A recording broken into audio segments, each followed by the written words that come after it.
Uy, Dodong B, ikaw ba yan? Ako to. Dahil bago yung pwesto mo, meron ka bang bagong tinitinda ngayon? Meron tayo idol na galing pa ng Indonesia. Galing pa ng Indonesia? Ano yun? Yun. Kinukuha mo pa sa Indonesia? Binabiyahe ko pa yung tricycle araw-araw. Tayo mga fruit soda dito. Yan, malamig. Actually, malamig yung yelo namin. Kakaiba yun. Ay, malamig yung yelo mo? Oh, parang jowa mo.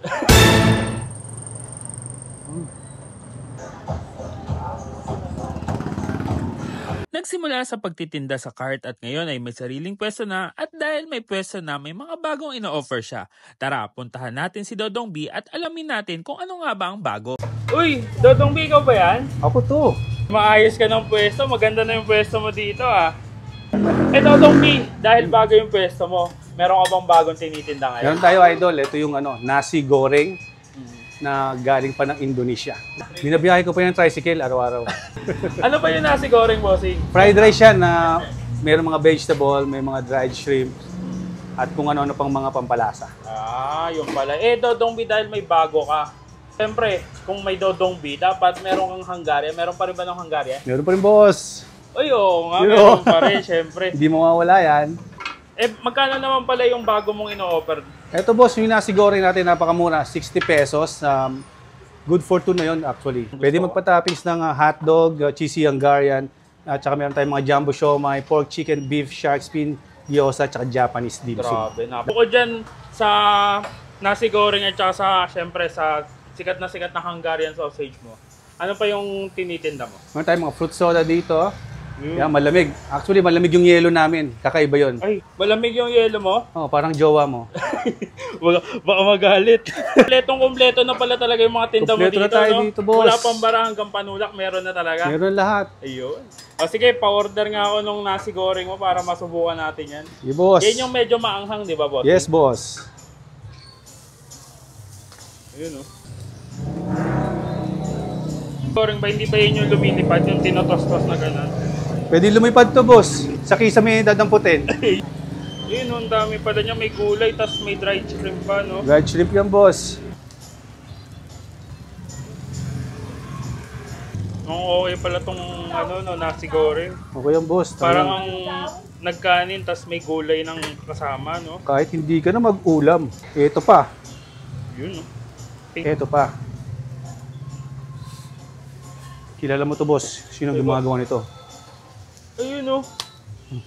Parang basketball player lang, ah. Ayun na. Ready ka na, boss. Sige, bossing. Lilipad ba yan? Lilipad to. Ilag, boss, ha? Uy, no? Yun, no? Ilip. Grabe, ang daming pampalasang nilagay. Ang dami ng gulay, ang dami pang pampalasa. Baka naman sumobra yung lasa niyan, bossing. Tsaka nga pala, boss, ano gusto mong toppings? Ay, syempre. Na-miss ko yung Hungarian mo, eh. Yun. Malaki ba yung Hungarian mo, bossing? Malaki, boss. At syempre, yung pinakamalaki ang pipiliin ko. Ayun. Pumuputok ba yan, bossing? Naputok yan, boss. Baka maputokan ka. Ano, boss, yung pambansang itlog ko? Tapos na? Tapos na po. Uy, okay. O sige, isang order lang, bossing. Walang vlogger, boss, ha? Parehas lang. Parehas lang, sir. Balita ko, pantay-pantay daw dito, eh. Pantay-pantay, boss. 60 pesos. Wala pang toppings. Wala pang toppings yan, pero pwede mo na siyang kainin ng ganito lang.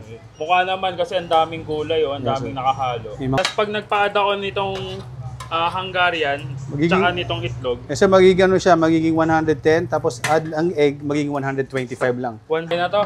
Okay then, sir. Tikman mo yan, sir. Nasi goreng with cheesy Hungarian with Egg. malasadong egg. Ayun. Saan ka pala matatagpuan ngayon, Dodong B? Dito, Itong guys, bagong pwesto mo. dito sa bagong lugar natin, guys, sa Legion 2A, Bayania Road. Malapit tayo sa SM Imus. Madadaanan nyo kami dito, guys. Pasok lang kayo at hanapin nyo si Dodong B. At anong oras ka naman nagbubukas? Bukas tayo, guys, simula alas 6 ng umaga hanggang alas 12 ng gabi. Mga muna to, ha. Okay, boss. Thank you. Ayan, so mga box, eto, pinuntahan na natin yung bagong pwesto ni Dodong B. Dito lang yan sa may main road ng Legion 2. Ayan, so malapit lang sila sa gate ng Legion 2. At eto nga, dahil bago yung pwesto, meron siyang bagong ino-offer dito. Eto nga yung kanyang, grabe, sulit na nasi goreng. So for only 60 pesos, meron ka ng nasi goreng. Yun yung wala pang toppings or wala pang add-ons na kahit ano. At eto, pwede ka rin magpa-add-on sa kanya, katulad nito na merong Hungarian sausage, tapos merong itlog. Yan. Additional lang yun. Tapos, syempre, available pa rin yung kanyang trending na Hungarian, cheesy Hungarian overload sandwich. So, man natin tong bago niya. Man muna natin tong kanin. Ano? Gulay-gulay pa yan. No? Tapos, may hipon. Diba? Dami. Tama nga yung sinabi niya na kanin palang ulam na. Eh, may mga hipon-hipon. Nakto, malasado yung itlog. Hungarian sausage.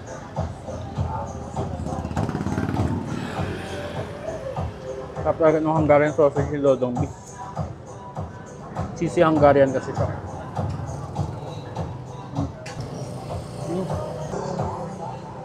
Sarap. Panalo to. Bagay na bagay ito sa lahat. Sa mga papasok pa lang pambaon, sa trabaho, sa eskwelahan. Aga kasi niya nagbubukas. Tapos pwede rin itong pang food trip after inuman kasi hanggang alas 12 sa nag-open dito. So yan, try nyo na. Gusto nyo ng medyo kakaiba at budget friendly na food trip. Try nyo na dito sa kay Dodong B. And dito siya sa may main road ng Legion 2. Busing mo na to. Kain.